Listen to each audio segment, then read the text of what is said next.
성막기도 찬란한 비밀을 완성해가자 14번째, 성령 초청 10번째, 그리고 생명의 영 4번째입니다. 주제는 기독교 안에서의 거짓 선지자들을 분별하는 기준, 이런 주제인데, 또 부제로는 생명으로 인도하는 좁고 협착한 길을 손쉽게 들어가는 방법,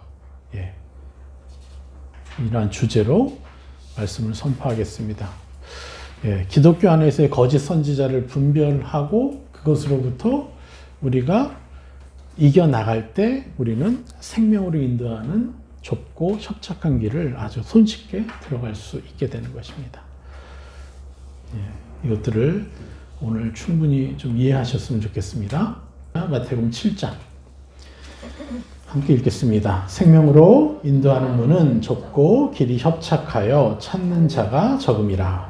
거짓 선지자들을 삼가라. 양의 옷을 입고 너에게 나오나 속에는 노력하는 일이라. 그들의 열매로 그들을 알지니 가시나무에서 포도를 또는 엉겅퀴에서 무화과를 따겠느냐. 이러므로 그들의 열매로 그들을 알리라. 나더러 주여 주여 하는 자마다 다 천국에 들어갈 것이 아니요 다만 하늘에 계신 내 아버지의 뜻대로 행하는 자라야 들어가리라. 그날에 많은 사람이 나더러 이르되 주여 주여 우리가 주의 이름으로 선지자 노릇하며 주의 이름으로 귀신을 쫓아내며 주의 이름으로 많은 권능을 행하지 아니하였나이까 하리니 그때 내가 그들에게 밝히 말하되 내가 너희를 도무지 알지 못하니 불법을 행하는 자들아 내게서 떠나가라 하리라. 그러므로 누구든지 나의 이 말을 듣고 행하는 자는 그 집을 반석 위에 지은 지혜로운 사람 같으리니 비가 내리고 창수가 나고 바람이 불어 그 집에 부딪히되 무너지지 아니하나니 이는 주추를 반석 위에 놓은 까닭이요. 아멘. 이 본문의 핵심은 무엇입니까? 생명으로 인도하는 문으로 반드시 들어가야 된다 라고 말씀하는 겁니다. 생명의 문으로 들어가야지만 우리가 천국에 들어갈 수가 있어요. 교회에 나온다고 들어가는 게 아니에요. 생명의 문으로 들어가야 되는 것이에요. 천국은요, 천국 안과 바깥이 있습니다. 우리는 안으로 들어가야 돼요. 이 생명으로 인도하는 문으로 들어가라고 하는데 그 문은 어떤 곳이에요? 좁고 길이 협착하기 때문에 당연히 찾는 자가 적은 것이에요. 그래서 그 무리가 너무 적다라는 이유로 사람들이 속아요. 많은 사람들이 가고 있는 쪽으로 저게 맞지. 이렇게 쏠려서 거기에 흐지부지 그냥 종교적인 생활을 하게 된다는 거예요. 14절 같이 읽어볼까요? 생명으로 인도하는 문은 좁고 길이 협착하여 찾는 자가 적음이라. 그러면 우리가 예수님을 영접했기 때문에 우리는 세상의 것과 다르지.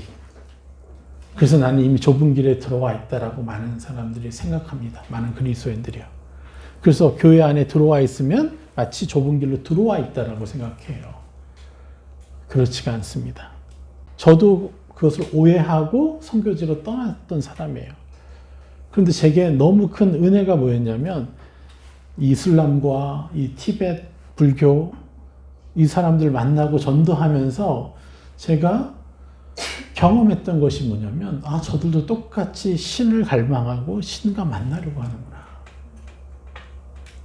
그런데 공통점은 뭐예요? 자기 의를 추구해서 내가 선한 일을 할 때 그들 종교에 있는 그 율법들을 행할 때 하나님이 나를 만나 주시겠지. 나에게 은혜 주시겠지. 실제로 이슬람은요. 만남이 없어요. 그냥 은혜 주시겠지 정도예요. 불교도 뭔가를 하는데 사실 실제로 하나님과의 만남은 없어요. 그냥 그들은 뭐예요? 자기의 선한 행위를 통해서 나는 천국에 가겠다라는 게 그들이 가진 신앙이죠. 그런데 모든 종교가 똑같이 자기의 선함으로, 그러니까 자기가 의를 쌓아서 천국에 갈 수 있는 티켓을 얻으려고 하는 것이 모든 종교라는 거예요. 우리는 진리를 믿고 있는 거예요. 그런데 너무 안타까운 것이 뭐냐면 교회 안에서도 너무나 많은 사람들, 거의 80, 90% 이상의 그리스도인들도요, 자기 의를 추구하는, 그래서 자기가 좋은 일을 행할 때 하나님 나를 받아주시겠지 하는 그 믿음으로 산다는 거예요. 생명의 문이 아니라는 거예요. 이건 종교의 문이에요. 큰 길이에요, 그냥. 그래서 우리가 속으면 안 돼요. 어느 종교에 들어왔다, 내가 예수님 만났다, 이걸로 속으면 안 돼요. 내가 정말 진리로 나를 인정하고 하나님을 인정하면서 사느냐, 아니면 자기 의를 추구하면서 사느냐, 명확하게 내가 어떤 위치에 지금 있는지를 점검해야 돼요. 그런데 많은 사람들이 좁고 협착한 길이라서 가지 않는다 그랬어요. 찾지 않는다 그랬어요. 그런데 그 원인이 뭐냐? 이 말씀이 바로 뒤에 나옵니다. 15절. 거짓 선지자들을 삼가라. 양의 옷을 입고 너에게 나오나 속에는 누락질하는 일이라. 바로 이 거짓 선지자에게 속았기 때문에 그렇다는 거예요. 왜 우리가 진리를 얻었고 예수 그리스도를 영접했음에도 불구하고 이 진리를 누리는 삶을 살지 못하고 자기의를 추구하는 삶을 살게 됐느냐? 이것은 바로 거짓 선지자들 때문이라고 밝혀주시는 거예요. 거짓 선지자를 경계하면 생명으로 인도하는 문을 능히 통과할 수 있다라고 말씀하고 계시는 거예요. 그렇다면 거짓 선지자가 누굽니까? 거짓 선지자에 대한 정의. 자, 원어로는 푸시도 프로페테스. 이게 헬라어로 거짓 선지자예요. 그럼 거짓 선지자의 뜻이 뭐예요? 위장한 예언자라는 뜻이고, 정확히 얘기해서 종교적 사기꾼이다라고 헬라어 사전에는 이렇게 나옵니다. 종교적 사기꾼. 요한계시록 6장 16장 13절을 볼까요? 또 내가 보매 개구리 같은 새 더러운 용이 용의 입과 짐승의 입과 거짓 선지자의 입에서 나오니. 여기는 이 사단의 군대의 이 구조가 나오는 거예요. 이 용의 입이 뭐예요? 바로 사단이죠. 사단의 두 부하가 있어요. 그것이 바로 짐승이고 또 하나는 거짓 선지자예요. 짐승은 누구냐? 바로 세상의 영이에요. 물질, 음란, 권력, 지식, 명예 이런 것들을 통해서 사람들로 하여금 우상 삼게 하는 것. 이게 바로 짐승이 하는 역할이에요. 그리고 그 세상의 영에 묶여가지고 하나님을 찾지 못하고 신을 찾지 못하는 사람들, 그들이 이제 그냥 세상의 주류를 이루고 있는 거죠. 그럼에도 불구하고 사람들은요, 마음속에 허기져요. 20세기에 수많은 심리학자들이 깨달은 공통적인 내용이 뭐냐면 사람은 마음이 허기져 있다라는 거예요. 그 허기짐을 해결할 수 있는 것은 신을 만나야 되는 거예요. 그래서 많은 사람들이 이 짐승에게 당하고 있다가 이제 짐승에서 이제 벗어나서 자기의 공허함을 채우기 위해서 신을 만나려고 돌파를 해요. 퍼스트 프론트죠. 그러니까 최전선. 그 전선이 바로 뭐예요? 짐승이에요. 짐승에게 묶여 있는 거예요. 그런데 그것을 돌파한 몇몇 무리들이 있어요. 일부가. 그들은 신을 만나려고 돌파하는데 그들을 붙잡기 위해서 사단의 군대가 하는 일이 뭐냐? 그 영이 뭐냐? 바로 거짓 선지자의 영이라는 거예요. 그 거짓 선지자의 영이 이제 신을 찾고자 하는 자들을 속여서 참 신을 못 만나게 하려고 계속해서 전쟁을 벌이고 있다는 거예요. 이걸 아셔야 돼요. 그래서 거짓 선지자를 통해서 뭐가 나오냐면 종교들이 나오는 거예요. 그 종교들의 공통점은 뭐예요? 자기 의를 추구해서 자기의 축복과 천국행 티켓을 얻기 위함인 거예요. 자, 중세교회가 타락해서 어디까지 갔어요? 면죄부를 판매하는 것까지 갔죠. 그리고 중세교회도요, 거짓 선지자에게 완전히 패배해버린 거예요. 행위로. 그러면서 예수 그리스도 이름으로 뭐 예루살렘 회복한다고 십자군 전쟁을 벌였지만 결국 그들의 목적은 뭐예요? 돈이었어요. 전리품을 취하러 간 거예요. 예수님과 하나도 상관없는 거예요. 예수님의 이름으로요, 이슬람 여인들 강간하고, 임신한 여인들 배를 가르고, 그게 십자군들이 한 행동이에요. 그러니까 진리가 빠진 이 거짓 선지자에게 놀아나는 그 기독교는요, 똑같이 종교가 되어버리는 거예요. 자, 임진왜란 때, 우리 조선인을 학살하고, 귀를 잘라가고, 코를 베어간 그 부대들 중에 한 부대가 매일 밤마다 그 짓하고 밤마다 예배를 드렸어요.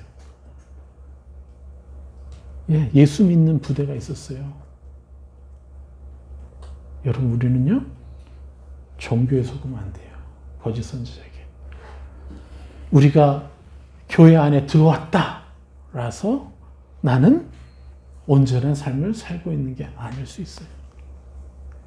많은 사람들이, 제가 한국 와보니까 더더욱 이 종교에 묶여 있는 분들이 너무 많은 거예요. 그냥 나는 기독교인이니까.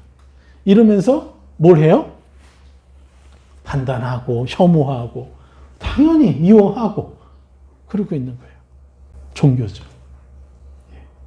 용, 사단, 그 밑에 두 군대 장관이 있어요. 하나는 뭐예요? 짐승. 하나는 거짓 선지자예요. 예. 많은 그리스도인들이 지금 거짓 선지자에게 당하고 있어요. 제가 이슬람 사람들도 거짓 선지자에게 당하고 있는 거죠. 그래서 그들과 만나서 그들을 사랑으로 그리고 논리적으로 하나님 형상을 보여줬을 때 그들은 결국은요, 죽음을 각오하고 순교를 각오하고 이슬람을 버리고 예수를 영접했습니다. 그러면서 하나님 형상으로 변화되기를 갈망하는 삶을 살기 시작한 거죠. 이러한 것들이 이제 이 땅에서도 있어야 돼요. 그래서 하나님이 우리 주영삼교회를 세우시고 전 세계 교회를 회복시키기를 원하시는 거예요. 아멘. 거짓 선지자에게 놀아나는 교회가 아니라 거짓 선지자들을 변화시키는. 사실은요, 여러분, 거짓 선지자들은요, 등급이 있어요, 또. 동네 거짓 선지자가 있고요. 조금 이제 나라의 거짓 선지자가 있고, 세계적인 거짓 선지자가 있죠, 뭐. 통일교회 뭐, 문선명 씨 같은 사람. 이런 사람들이 이제, 예. 또 이만희 씨인가? 또, 예. 수많은 사람들이 있지만요, 동네에서 거짓 선지자 역할을 하는 사람들이 있어요. 목회자들, 또, 그리고 또, 이 집사님들, 이런 분들이 또 그렇게 하는 게 있어요. 예. 이걸 아셔야 돼요. 그런데 이들의 입에서 무엇이 나옵니까? 바로 하나님의 형상과 반대되는 하나님의 이름으로 그럴듯한 얘기를 하다가 꼭 하나씩 엉뚱한 얘기를 하는 거예요.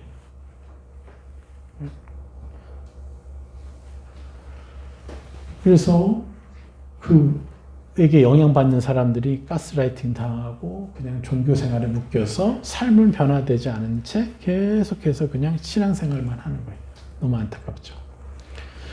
자, 우리는 알아야 됩니다. 예수님 분명히 경고하셨어요. 많은 거짓 선지자가 세상에 나왔다는 거예요. 예.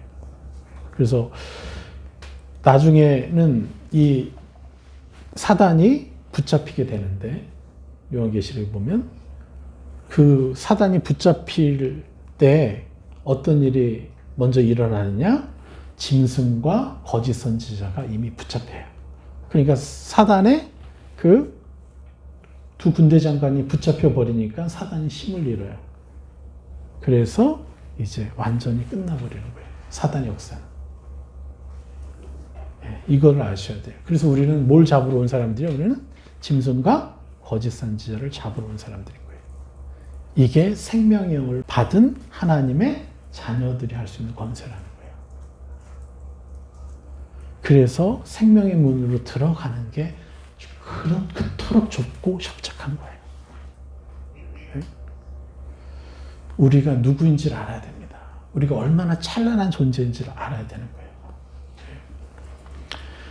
아까 잠깐 얘기했지만 거짓 선지자들도 등급이 있다고 그랬잖아요. 예, 동네 선지자 역할을 하면 안 된다고 얘기했습니다. 그런데 왜 등급이 나눠지느냐? 그거는요, 어느 만큼 악에게 조종당하느냐로 결정되는 거예요. 예, 어느 만큼 악에게 쓰임받고 있느냐로 결정되는 거예요. 기본적으로 이들은요, 교회 안에 많아요. 다른 종교에 있는 거짓 선지자들은요, 그냥 크지 않아요. 그런데 교회 안에 엄청 많은데 이 사람들은 왜 거짓 선지자가 됐느냐? 처음부터 거짓 선지자가 된 건 아니에요. 이들이 거짓 선지자가 된 원인은 음란과 물질에 당했기 때문에 그래요. 계시록 보면 이제 쫙 나옵니다.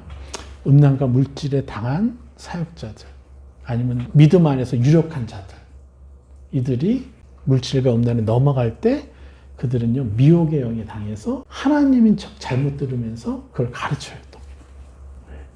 그리고 기본적으로 거짓 선지자들은요 자신의 경제 활동의 목적으로 자기의 호구지책으로 사역하는 사람들은요 모두 그냥 거짓 선지자라고 보시면 돼요. 이해가 되십니까?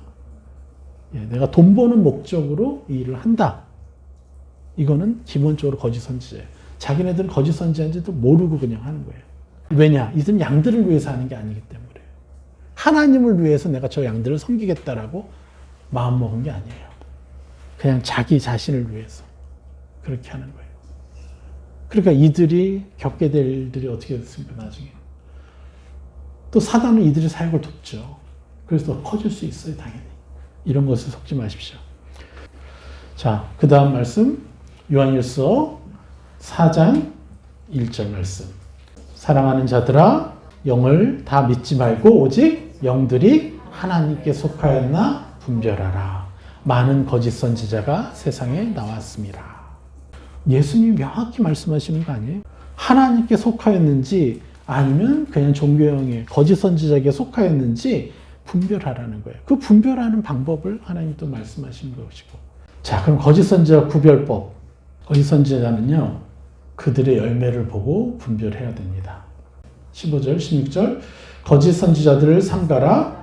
양의 옷을 입고 너에게 나오나 속에는 노략질하는 일이라. 그들의 열매로 그들을 알지니 가시나무에서 포도를 또는 엉겅퀴에서 무화과를 따겠느냐. 20절에 뭐라 그래요? 이러므로 그들의 열매로 그들을 알리라. 이렇게 얘기합니다. 그들의 열매로 그들을 알리라. 그래서 거짓 선지자를 구별하는 법은 뭐예요? 그들의 열매를 보고 분별할 수 있는 거예요. 그들에게 아름다운 열매가 있는지, 점점점 예수 그리스도 형상으로 변화되고 있는지 그 사람의 삶이, 이게 키예요. 21절, 21절 읽어볼까요? 나더러 주여 주여 하는 자마다 다 천국에 들어갈 것이 아니요 다만 하늘에 계신 내 아버지의 뜻대로 행하는 자라야 들어가리라. 네. 그죠? 아버지의 뜻대로 행하는 자라야 들어간다고 했어요. 여러분, 이게 간단한 얘기가 아니에요. 교회에 나오면 천국에 들어간다고 말씀하시지 않아요?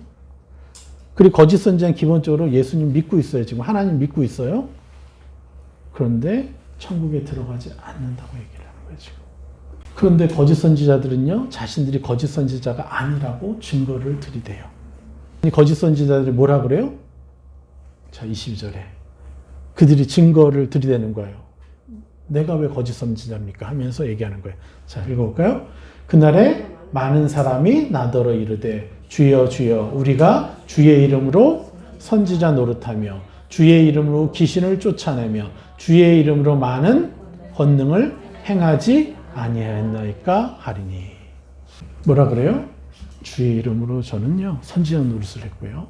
주의 이름으로요 귀신도 쫓아냈고요. 주의 이름으로 많은 권능도 했습니다. 치유가 일어났고요. 네, 수많은 일들을 행했습니다. 이렇게 얘기해요. 근데 예수님의 대답은 뭐예요? 내가 너희들 도무지 알지 못한다. 불법을 행하는 자가 내게서 떠나가라. 여기서 우리가 주목해야 될 문제가 있어요. 뭐냐? 이들이 말하는 증거, 이 세 가지 증거들을 행하는 사람들은요, 모든 그리스도인들 중에서 상위 최소 5% 내에 드는 사람들만이 해요. 여기서 귀신 축사해 보신 분 있으세요?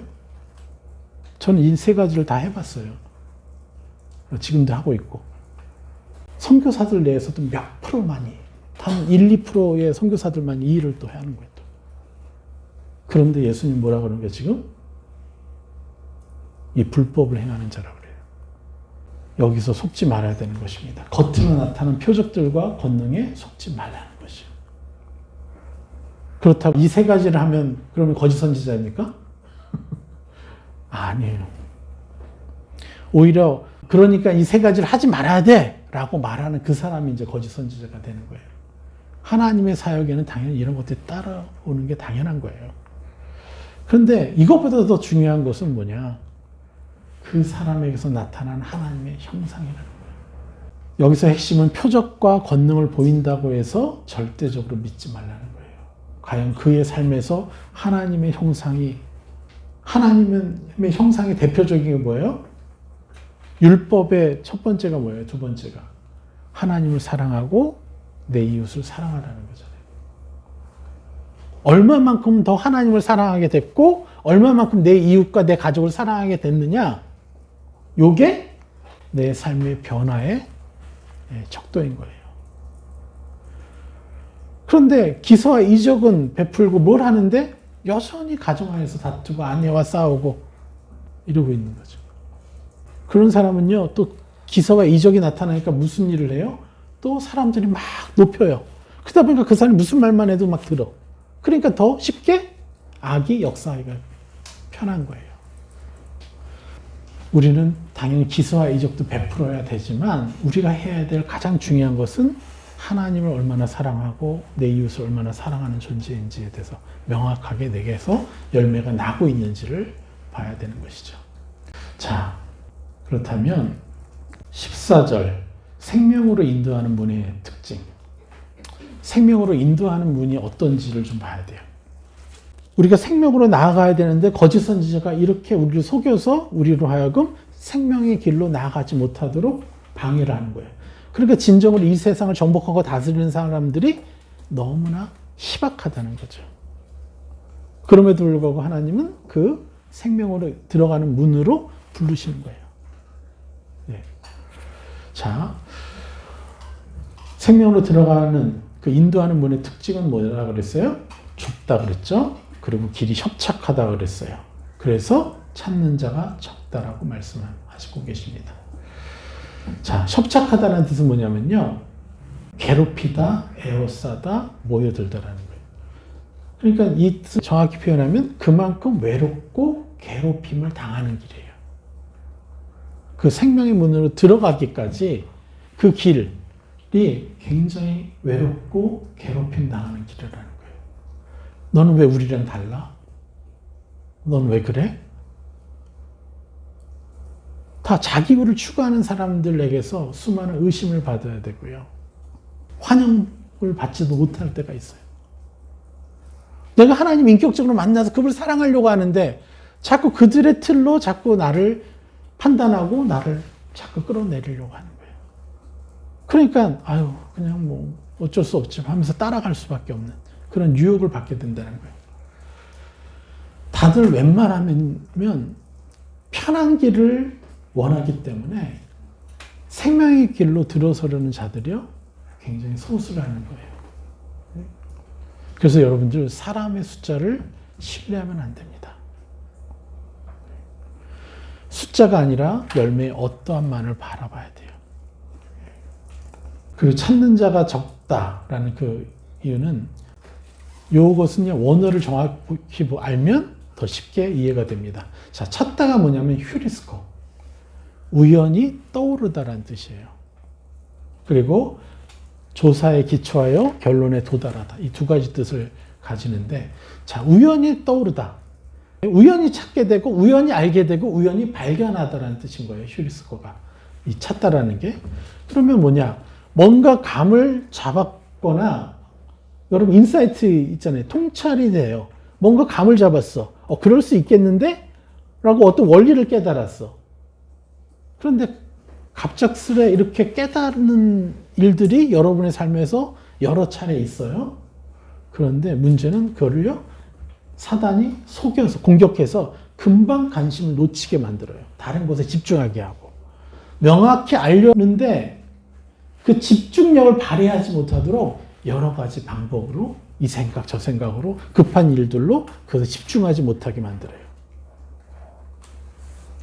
그러다 보니까 우리가 우연히 깨닫는 걸 가지고 딱 붙잡고 끝까지 놓지 말고 계속해서 묻고 적고 이래야 되는데 이러질 못해서 결국은 다 잊어버린 거예요.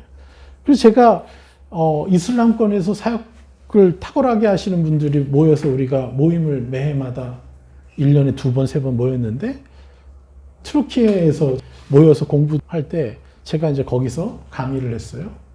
그래서 이런 원리들을 가르쳐 주니까 이분들이 다 와서 하신 얘기가 나도 사실은 그 생각 했었는데 나도 그거 조금 인지했었는데 근데 지나쳐갔다라는 거예요. 이렇게 그분들이 그렇게 고백을 하시더라고요. 근데 저는 워낙 가진 게 없어가지고 하나님한테 뭔가 들은 것 같다 그럼 그것만 붙잡고 있는 거예요. 그리고 들을 때까지 적고 또 계속.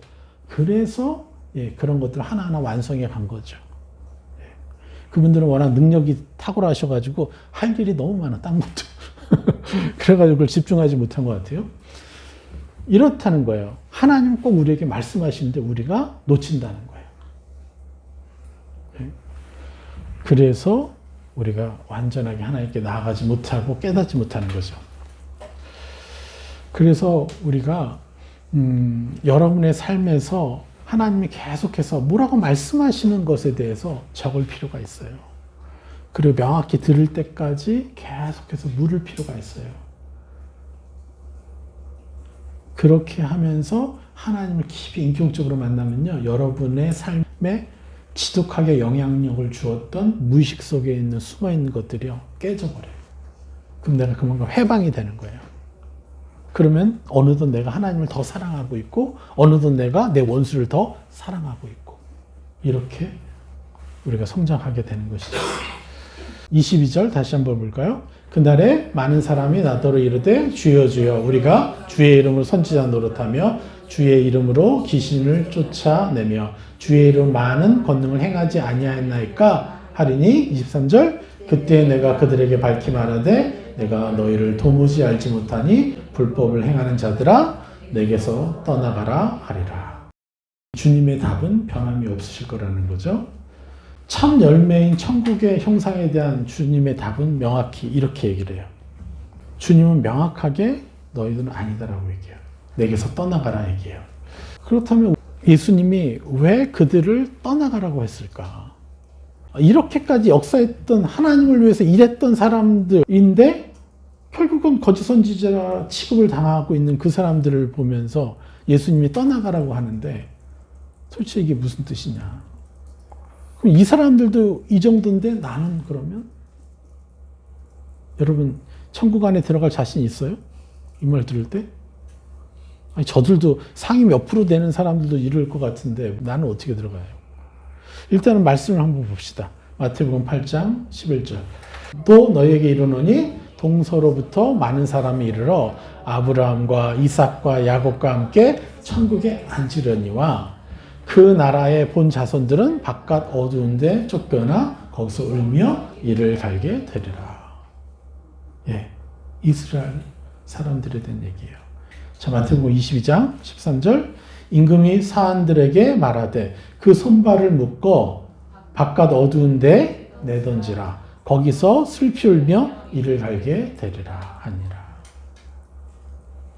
또 마태복음 25장 30절 이 무익한 종을 바깥 어두운 데로 내쫓으라. 거기서 슬피 울며 이를 갈리라 하니라. 자, 우리는 천국문 바깥에 쫓겨서 이를 갈면서 영원한 시간을 보내게 될까요? 아니면 그 안에 들어가는 자가 될까요? 제가 얘기했죠. 1000만년도 영원한 시간에선 점이라니까요. 네. 여러분, 어제가 고단한 시간이었나요? 아니면 즐거운 시간이었나요? 짧지는 않았어요. 어제라는 하루가. 근데 이미 지나갔어. 그리고 영원한 시간 가운데는 점과 같은 하루였고 지나간 거예요. 근데 우리는 앞으로도 100만 년, 1000만 년, 1조 년 계속 살아갈 거예요. 그런데 우리는 천국 안에 살 것이냐, 천국 바깥에 살면서 이를 갈면서 있을 것이냐. 물론 천국 바깥은요, 사단이 없는 곳입니다. 사단은요, 무적에게 갇혀버리기 때문에 천국 문 바깥도요, 사단은 없어요. 그걸 아셔야 돼요. 그러니까 여기보단 낫겠죠. 이 땅보다. 이 땅에서 우리가 왜 괴롭고 힘들어요? 관계가 어려워요? 자꾸 사단이 이 생각 저 생각 좋지 않은 생각 감정 의지를 자꾸 주니까 내가 그거 끌려다니다가 지금 관계도 깨어지고 나도 괴롭히고 지옥의 시간을 보내고 있잖아요. 자, 우리가 이 땅을 벗어나면 이제 사단에게 구속받는 삶은 안 사는 거예요. 근데 안타깝게도 천국문 바깥에 있으니까 천국 안에서의 삶을 보면서 너무나 현실을 깊이 자각하면서 이를 갈 정도로 삶을 후회하겠죠. 여러분 이걸 아셔야 돼요. 그럼 천국 안으로 들어갈 수 있느냐 없느냐는 뭘로 결정되는 거예요? 예수 그리스도의 십자가로 나는 하나님의 자녀가 되었고 나는 의인이 되었다는 것을 믿는 그 믿음으로 천국 안으로 들어가는 거예요. 여러분들이 이 복음을 명확하게 누리고 있느냐에 대한 증거는 뭐예요? 여러분이 잘못했을 때 감사할 수 있느냐 못하느냐. 여러분이 죄를 짓고 있을 때 여러분 자신을 믿지 않고 여러분의 상태를 믿지 않고 여전히 자신의 십자가로 나를 사랑해 주신 예수님의 그 사랑으로 내가 감사할 수 있느냐. 이게 여러분들이 복음을 누리고 있는 것의 증거예요. 이 상태에서 우리가 귀신도 쫓아내고 수많은 권능도 행하고 이러면요. 우린 교만해질 수가 없어요. 그런데 거짓 선지자들은 교만해요. 내가 이거 하고 있다 이거예요. 그래가지고 틈만 나면 막 기도해 주겠다 그래 막. 그러면서 돈 받아 또. 이해가 되십니까? 근본은요. 내가 귀신을 쫓아내지 않아도 돼요. 권능을 행하지 않아도 돼요. 우리가 하는 건 뭐예요? 예수 그리스도의 이름으로 옛사람을 벗겨주고 세상을 입혀주면서 그 일을 계속하는 것이 실제로는 권능을 행하는 거예요. 가장 강력한 권능인 거예요. 나를 공격하잖아요. 그러니까 내가 저 사람이 좋겠어요? 싫죠. 그럼에도 불구하고 하나님 감사합니다 하면서 그 영혼을 위해서 옛사람을 벗겨주고 세상을 입혀주면서 그들을 축복하는 것. 그것이 권능이에요. 그런데 거짓 선지자들은요. 귀신을 쫓아내고 수많은 권능을 행하면서도요. 이걸 못해요. 왜요? 자기 의에 구속되어 있기 때문에. 이거를 명확히 우리가 알아야 돼요. 그들의 열매로 그들을 알리라 이렇게 얘기했죠. 거짓 선지자들의 역할, 목표가 뭐냐? 그들은요. 생명을 변질시키려고 그래요. 자, 여러분들은 어떻게 생명을 얻었어요? 예수 그리스도의 십자가로. 그죠? 그리고 예수 그리스도 십자가 이전에 하나님 이미 모든 것을 그렇게 하실 분이었어요. 예수님을 몰라도요. 다윗은 하나님을 알았잖아요. 수많은 선지자들은요. 이런 하나님을 알았어요. 예수님 말씀하신 그 하나님을. 우리가 하도 안 믿으니까 예수님 내려오셔서 그걸 보여주신 것뿐이지 원래 우리 하나님은 원래 그러셨던 분이에요. 그래서 창세기 1장 1절이 뭐라고 합니까? 태초에 하나님 천지를 창조하셨느니라 그 말씀이 히브리어로 이니셜을 따보니까 십자가에 못 박힌 하나님의 얼굴을 보아라. 창세기 1장 1절부터 이미 이 구속사역이 십자가 사역이 나오죠. 참 생명에 대한 정의를 변질시키는 거예요. 그래서 소금 맛을 잃어버렸지만 여전히 하얀 소금 행사를 하도록 만들어요. 스스로 맛이 있는 소금으로 착각하게 만드는 거예요. 제가 얘기했잖아요. 제가 몇 년 전에 캐나다 가서 이제 강의하고 있는데 거기에 제 옆방에 되게 미국에서 굉장히 유명한 목사님이 오셨어요. 그래서 그분도 강의하고 저도 같이 강의했는데 그분이 얘기하시는 게 자기가 한국교회에 많이 초청을 받는다는 거예요. 특별히 이렇게 연예인들 초청을 많이 받는데 강남에 막 큰 교회들 그럴 때마다 자기가 충격을 받는 게 강의하고 호텔에 딱 데려다 주면서 담임 목사님이 그 대형교회 담임 목사님이 목사님 저는 예수님 안 믿습니다. 그냥 돈벌이로 해외에서 신학을 하고 박사학위 받아서 좋은 커리어로 와서 그냥 교회를 운영하는 거예요. 사업체로. 근데 이런 교회가 한둘이 아니라는 거예요. 여러분, 이 사실을 아셔야 돼요. 그러니까 그런 교회들이 쭉 그냥 운영해 나가는 그런 곳에서 신앙생활 하는데 이들이 어떻게 그 생명의 길로 가겠어요? 당연히 안 되는 거죠. 속지 마십시오. 규모와 그들이 행하는 것에. 우리가 행할 것은 뭐예요? 하나님의 형상인 것이에요. 그래서 이 거짓 선지자들은 어떤 방법으로 일을 하냐? 적당히 흐릿한 생명을 대충 제시해요. 자기 의의 복음을. 그리고 제스성을 만족시켜요. 아, 요거 해도 돼, 저거 해도 돼. 사람 혐오해도 돼. 엄청나게 묶여 있는 거죠. 결정적으로 자기 의로 구원받을 수 있는 감정을 계속해서 심어줘서 종교 생활의 굴레에 묶이게 된다는 거예요. 그래서 핵심은 다르지 않아요. 그 굴레에 있는 사단에게 큰 타격이 없는 그냥 대충 거룩한 것들을 추구하도록 하는 거예요. 실제로 사단에게는 타격이 별로 없는 이것들을 여러분 아셔야 돼요. 거짓 선지자의 열매를 이제 우리는 봤어요. 하나님의 참 자녀의 열매를 보겠습니다. 요한일서 4장 7절부터 13절까지 같이 읽겠습니다. 사랑하는 자들아, 우리가 서로 사랑하자. 사랑은 하나님께 속한 것이니 사랑하는 자마다 하나님으로부터 나서 하나님을 알고 사랑하지 아니하는 자는 하나님을 알지 못하나니 이는 하나님은 사랑이심이라.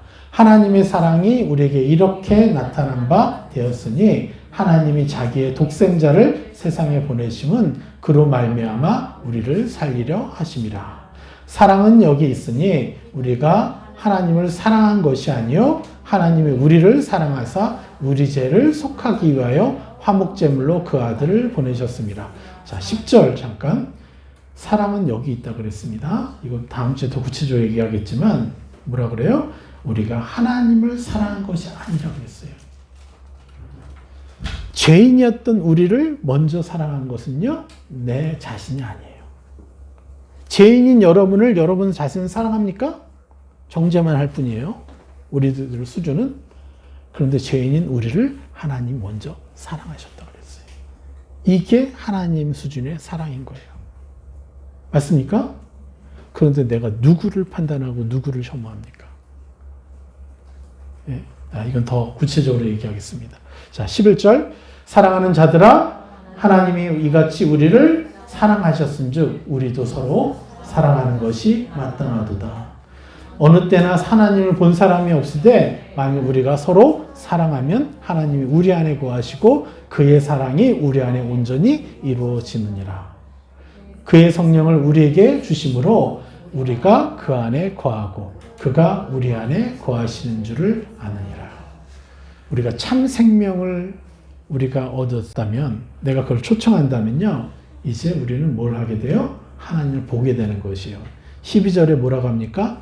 어느 때나 하나님을 본 사람이 없으되 만일 우리가 서로 사랑하면 이제 하나님을 볼 수 있게 된다는 거예요. 우리는 어떻게 사랑하는지 여태까지 배워왔잖아요. 그죠? 네. 그래서 참 자녀에게서 나오는, 참 생명에게서 나오는 열매는요, 하나님의 형상, 즉 천국의 형상을 닮아가게 되어 있는 것이에요. 지금 교회가 이렇게 많은데도 왜 세상에 교회를 걱정합니까? 교회를 보면서 쯧쯧쯧 뭐라고 해요? 하나님 형상이 안 보이니까요.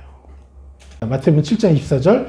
그러므로 누구든지 나의 말을 듣고 행하는 자는 그 집을 반석 위에 지은 지혜로운 사람 같으리니 비가 내리고 창수가 나고 바람이 불어 그 집에 부딪히되 무너지지 아니하나니 이는 주추를 반석 위에 놓은 까닭이요. 여러분, 우리의 삶이 그래요.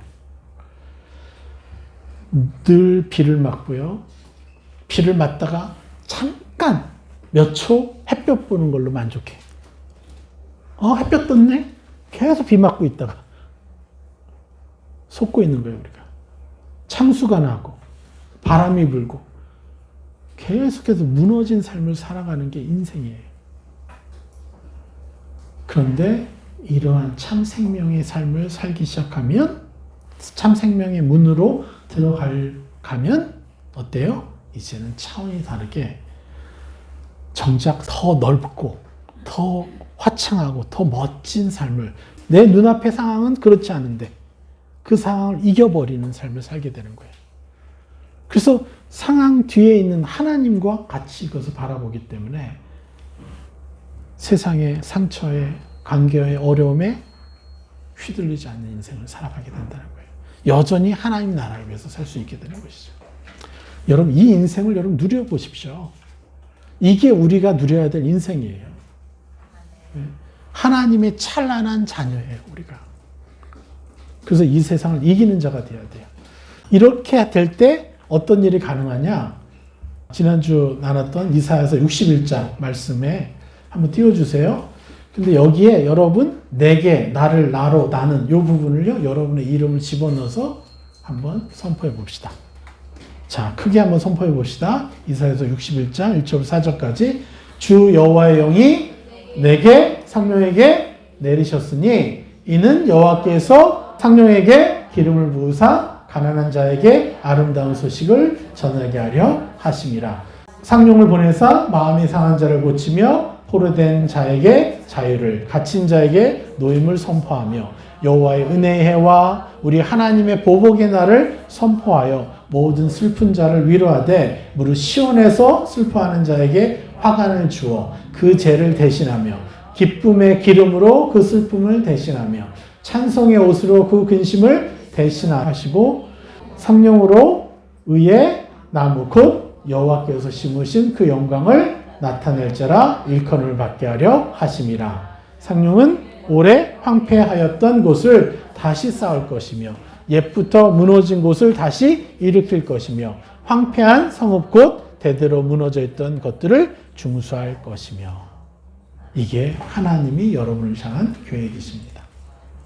이 일이 일어나는 것은요, 어떤 삶을 살 때? 생명의 문으로 들어갈 때, 들어가는 삶을 견지하는 사람에게서만 나와요.